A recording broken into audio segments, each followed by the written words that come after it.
Setiap yang bernyawa pasti akan mengalami kematian.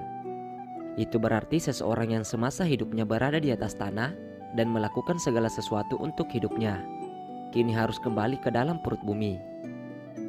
Dulu kita injak-injak, saat itu menjadi tempat istirahat untuk kita hingga menjelang hari kiamat.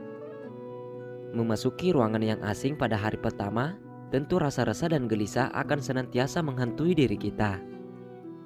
Apalagi kita tahu bahwa di dalam tanah itu penuh dengan hewan-hewan yang tidak bersahabat baik dengan manusia. Juga suasana yang gelap dan pengap semakin menambah ketidaknyamanan. Lalu, seperti apa gambaran hari pertama di alam kubur itu? Dalam kitab Raqaiq Al-Akbar diceritakan mengenai keadaan mayit di dalam kubur pada hari pertama ini. Diriwayatkan dari Abdullah bin Salam, sebelum mayit bertemu dengan Mungkar dan Nakir, mayit didatangi oleh malaikat bernama Rauman yang wajahnya bersinar bagaikan matahari.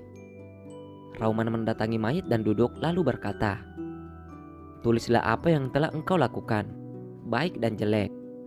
Mayit berkata, "Dengan apa aku menulis? Mana pena dan tintaku?"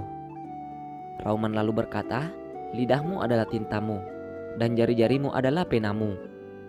Mayit berkata, "Pada apa aku menulis, sedangkan aku tidak mempunyai lampiran?" Malaikat kemudian memotongkan kapan dan memberikannya pada mayit. Ia berkata, "Ini lampiranmu, maka tulislah."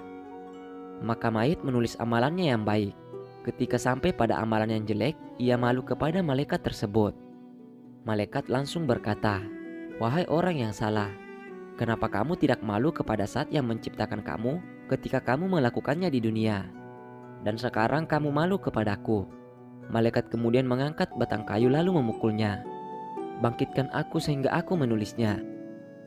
Kemudian ia menulis semua amal baik dan jeleknya.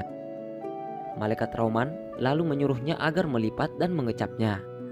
Kemudian mayit itu melipatnya dan berkata, "Dengan apa aku mengecapnya, sedangkan aku tidak punya cap?"